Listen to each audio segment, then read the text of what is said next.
జగన్నాథుడి యొక్క రథయాత్ర వస్తుంది కదండి. ఆ రథయాత్ర గురించి కొన్ని విశేషాలు చెప్తాను. జగన్నాథపురిలో ప్రతి సంవత్సరం కూడా కొత్త రథాన్ని నిర్మిస్తారు జగన్నాథుడి కోసం.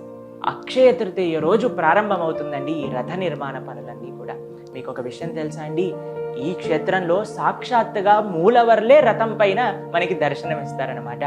ఈ మూలవర్లు ఎప్పుడైతే రథం పైన వస్తారో అండి, లక్షలాది జనములు ఆ రథయాత్రలో పాల్గొంటారు.